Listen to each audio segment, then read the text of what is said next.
May 29th, 2022. Direct from the cradle of mankind. This is Too Much Information with Ngachira. Hello and welcome to Too Much Information, the show that opens its mouth and politicians lose votes. My name is Ngachira. On the show tonight, we talk about the job market with Eric Sinimina kushow, Lu Savali.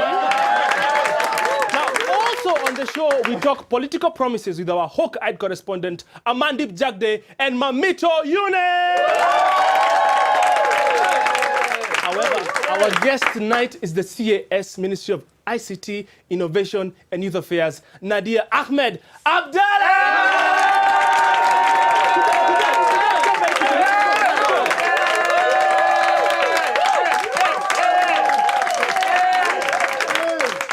Now, please, don't forget to follow us on social media. Your likes fill the void in our hearts, okay? Now, to the news of the week. This week, Kenya defaulted on 3 key loans. Now we can expect those calls from the World Bank Fuliza. Where? Your government owes us. Utalipa matuchukue migingo. But Kenya will clearly be like, don't worry, kuna deal na goja sahi next week China ki come through wivi. Now, meanwhile, America is facing a baby formula shortage. I'm really confused because I thought the formula was easy. Man, woman, baby. I mean, that aside, the FIFA World Cup trophy was in Kenya. And since we can't win it, at least we can take pictures next to it. In that same spirit, IBC should let presidential candidates they disqualified take pictures at State House, then go home. Now, the National Prayer Breakfast was held this week. The event is a chance for the people responsible for Kenya's problems to pray for the problems of Kenya. Giving a whole new meaning to tuombe kabla tukule. Tabitha Karanja Keroche has disowned ownership of Keroche breweries. That sounds just like me on a Monday morning. Mimi nimewacha pombe.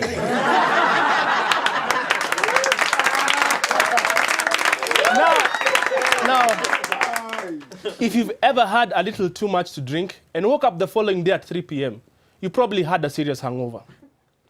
But if you've woken up at 3 p.m. to your house emptied, then it's likely you have encountered a basmati babe. See, the babes are infamous for drugging revelers with a drug commonly known as mchele. But unlike real rice, you can't put your phone in it when it falls in water. This is the type of rice that has you waking up without your phone. Now, the perpetrators administer the drug in different ways, from sprinkling it to food or drink to the less common being too graphic to describe on primetime TV. My mom is watching. But let's just say, suckling babies and drunk people like to suckle on more than just bottles. You get it? If you don't get it,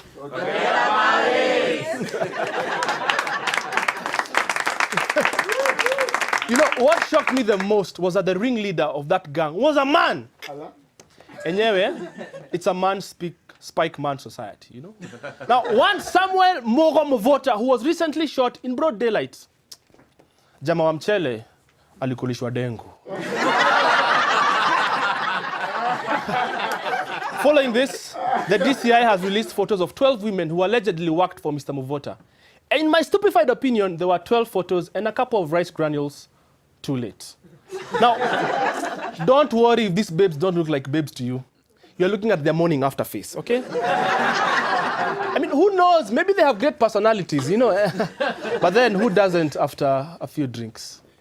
Now, the question that beggars is this. Why do they have their photos without having them in custody? It's not like you can just go and Google for local basmati babes in my area. No. Or is it that the DCI is so proactive that they sometimes invite criminals for photo shoots? No, just in case their crime specialty goes viral, you know. Because these are actual mugshots taken at police stations. Now, as it turns out, sometimes these ladies would get arrested. But Mvota would secure their release by convincing the victims to drop the charges in exchange for full refund of the money. It's not a bad deal. You get your money back, and Mama Watoto doesn't get to find out about her mke mwea. I mean, mke mwenza. Every politician seems to be out to try and get the youth vote. But with unemployment affecting 39% of 14 million youth in Kenya, the situation can only be summed up as follows.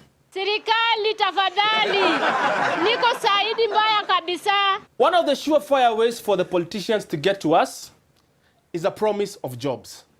And one man who knows all about kienyeji and unemployment is our job market correspondent, Eric Sinimina Kushow, Lu Savali.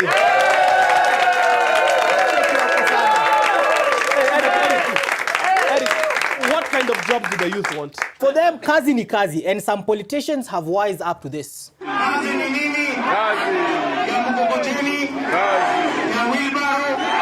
Kudanganya watu. Kazi. Eric, but hasn't this always been the case? All politicians promise jobs and then nothing happens. Well, Ty, in this particular round, there seems to be an exception to the rule. Nairobi's latest gubernatorial hopeful, one Polycarp, hakuna kitu siwezi fanya Igabe. The David to the unemployment Goliath. Eric, how many jobs does this man have? How many jobs? Ty, all of them, eh? Let me start. Where do I start? A budget officer all the way in Australia, selling sodas at Coca-Cola. Ameuza pens and rulers at Hako Industries. He has denied you, Ty, loans, Apo Equity, when he was chief commercial officer. And who guys can forget, that time he was MD and chief stuntman, Huko Vivo Energy.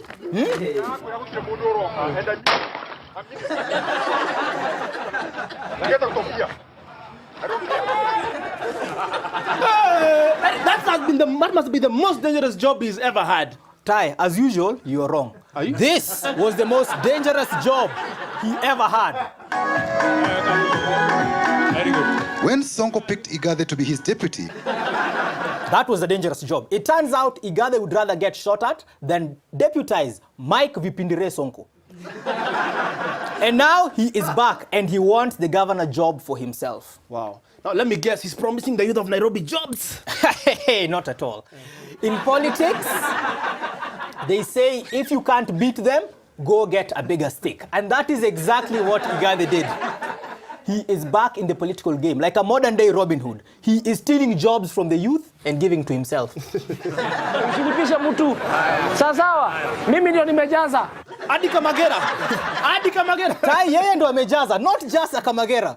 He will lie to you about when your Orashio Kitenge will be ready as a fundi.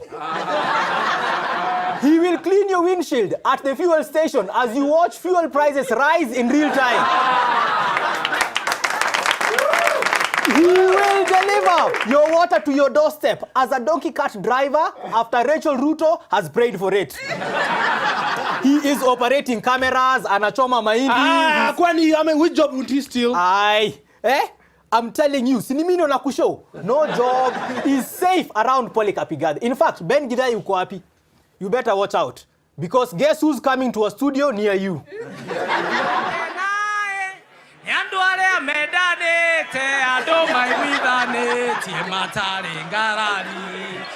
I mean, even Charitingilu is worried. Of course. Paka ogope bana, hapo iko shida.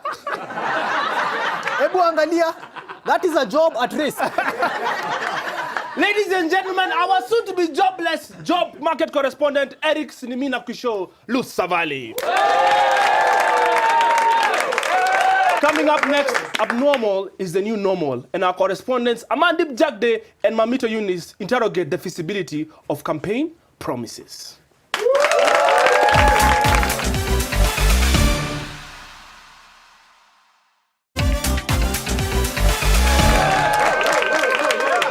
Wow. Welcome back to TMI, the show that's more generous than the guy who gave away 2,500 acres in Taita. Which is totally normal. Now, speaking of normal, Kenyans might be the most evolved humans because we've adapted to living with so many normalized abnormalities. Like having a prayer breakfast where we give apologies instead of, tangible, helpful actions. To the great people of the Republic of Kenya, I know we have tried our best. We may not have done as much as you'd have expected of us. May not have done as much as... You don't say, eh? But no one encapsulates this mindset more than Omosh. Omosh, what did you say you needed? Mimi naweza taka ninunulie tu aka kamera tripod na kalights tuwili na mic. Sasa niwache. But what did Omosh get? To lights to wheelie? Camera? Action! The name of Jesus. The mighty name of Jesus. I mean, what a combination. These two could be late entrants to the presidential race. But I don't think, Kenyans would never vote for a heavy drinker and a conman. Would they? Would they? I feel like this normalization is a disease. And as Mutahi Kagwe reminded us, if we continue to behave normally, this disease will treat us abnormally. Now, another disease plaguing this country is phony promises. But election promises are like electronics made in China. We know they won't last, but we still want to buy them. Now, not all election promises are equal. Some are better than others. And to help us review these election promises, please welcome our election promise connoisseurs, Mammito Eunice and Amandeep Jagde. Wow, experts, what are then your opinions on this promise? Maskini ambaye hawana mapato yoyote, wale jamii watapata msaada kutoka kwa serikali kila mwezi shilingi 6,000. I'd give that promise a 4 out of 10. First of all, according to Jimmy Wanjigi, it's going to cost the country at least 300 billion a year. And I don't think we can afford that because we need that money for Galana project, for KEMSA, and bailing out KQ again. And secondly, I don't think I want 6K a month from the government because my father already gives me unemployment benefits. He gives me free accommodation, free transport, and free food. The difference is he doesn't give me 6K. He gives me 7. 7K. Na uko na deni yangu. Kuna kadili na iva ikishika nitakustua. Tai, what my allegedly learned broke friend here does not know is that 300 billion is not a lot of money. At the rate of losing 2 billion a day, that is just like 150 days of work. We lose enough money in a year to pay 12,000 per month. So by giving us 6,000, wanatunyima 6,000. Tunafaa tupewe 12K na ya kutoa. This promise gets a 5 out of 10. Wow. I guess the promise is just 50% good, eh? Now, what about the 1 cow, 1 home promise by Mwangi wa Iria? Mwangi wa Iria pesa ya kununua ng'ombe anatoa wapi? Tai, wherever you are living in a bedsitter in Roysambu, right? Then you are given ng'ombe ya Fresian ya grade. Honestly, the cow will have 0 grazing area. Hizi ng'ombe zitakamua ekonomi yetu kabisa. What do you give it, Mamito? 0.5. Wow. Out of 10. Well, first of all, mbona unaambia watu mali naishi? Unajua? Kwani ilikuwa siri? Oh, well, okay, 0.5. Okay, that's low. Amandeep, do you agree? Okay, I have to say generally, I'll give it full marks for creativity because I don't think I've seen a politician ever promise to give away pets. But when it comes to promises, things we actually need, I don't think we need a cow tie. We already have one.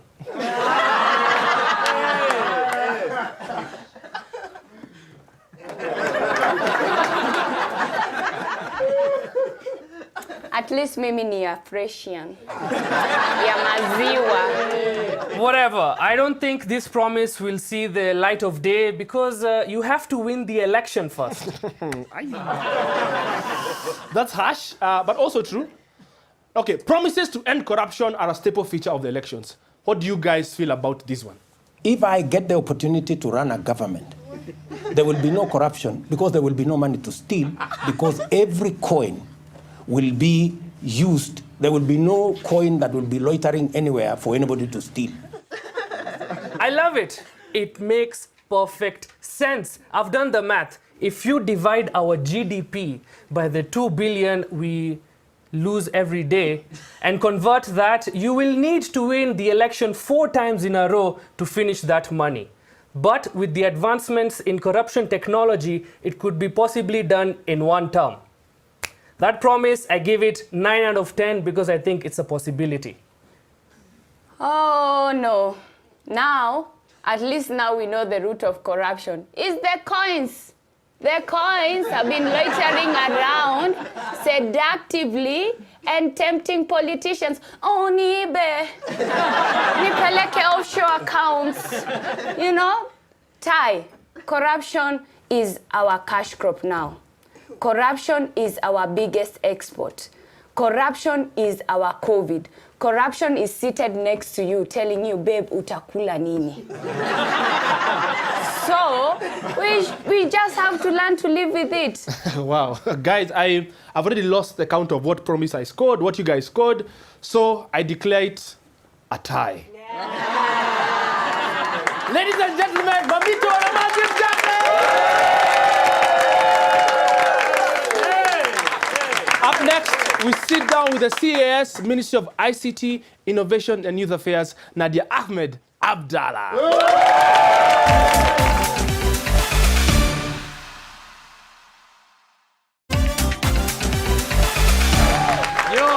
Welcome back to TMI. Our guest tonight is an author, a community activist, and the youngest CAS in the history of our republic, but most importantly, a TikTok sensation. Ladies and gentlemen, Nadia Ahmed Abdalla.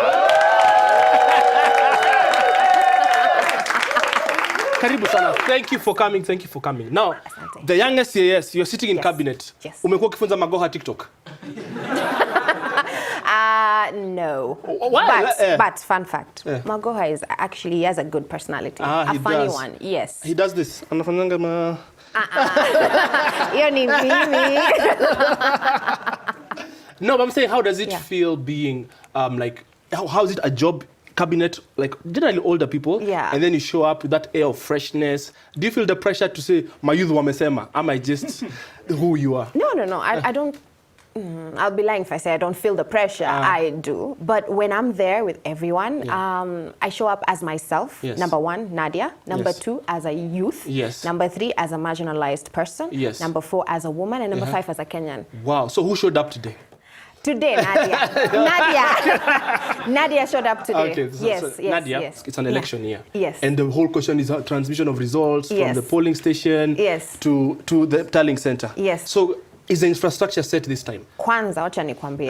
Twende. Nikwambie. People need to understand that IEBC are the ones who are mandated. They are an independent body that are mandated to take care of the votes, the electorate, and everything. Yes. As a ministry, we are mandated to actually be in charge of how the policies are made, the ecosystem of ICT, and whether or not the transmission goes very well. Yes. Now, I can tell you before and after, we are now at a better place. So, sisi kama serikali, atuingili mambo ya voting and election. We're having a strong possibility of having a first woman deputy president. Yes. What does that mean for you? Oh my God, it means a lot of things. Number 1, it means diversity, it means representation, but it also means fairness, just, and less of tribalism. Okay. I'm a marginalized person. Yes. Grew up marginalized up until this point. So I know what it means not to be on the table and not to be seen. So I feel like her being there, it's really important because as Kenya, we need to get out of that, and we need new and fresh flavor. You must have like a hectic schedule.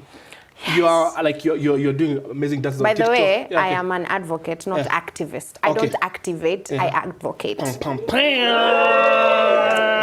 So, what's the difference? The difference is, as an activist, you unachemsha maji ya moto and you want people to be reactive. Yes. An advocate, you inform and tell people to make sustainable decisions when it comes to things. So personally, I'm like that. I don't believe in activism. And I think young people need to get out of being activists and start being advocates because we cannot fight each other. We need to actually tell each other, sit down and listen to me. Rather than So, you're CAS. Yes. Like, so you're working in government. Yes. You're just and then you're organizing Siji Mombasa Food Festival. Like, when do you get time, like, to just be yourself? Like, you know, I don't know, go on a date. I'm asking this for me, but no, I just need to know, like, is this? Are you like a structure person? Are you, or is it just this is just how your vibes person? So maybe I'm a vibes type of person. Okay. However, I'm very disciplined. Yes. Because I've been mandated by the president, I deliver. Yeah. So you'll see me Monday to Friday. I Yes. am working. Yeah. Now, ikishafika Friday. Hapo Hapo sasa.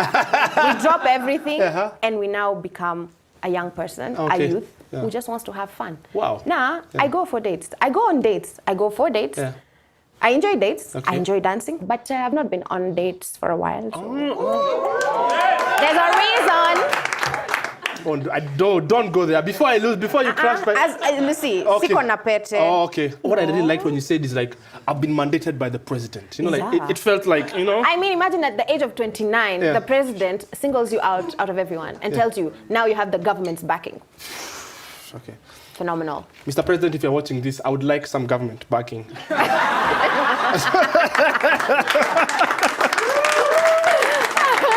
A lot of girls are watching, a lot of people from marginalized communities are watching. Yes. A lot of Kenyans are watching. Yeah. What's your parting shot? My parting shot to you all is be as authentic as possible. Be driven by diversity and participation. Because if you don't drive yourself towards a space where you're going to be seen, you're going to be heard, and you're going to be represented, then there's no way you're going to make a difference. Be yourself, be who you are, and honestly, switch off all the noise that is around you. That's one thing I live by. I don't care what people say about me. I do me, and I deliver. Okay. That's it for this episode of Too Much Information. A big thank you for watching, and remember to tune in every Sunday at 8:30 p.m. on NTV and anytime via our social media accounts to get you through the week. Now, I will leave you with a dose of African wisdom from the Cultural Center of Kayole. Mtambataka cha mvungutuni shamba. Mtambataka. Yes, can you read this? Mtambata cha mvunguni tu sharambati ani matambe. Good evening, people. And have a pleasant week ahead. Thank you!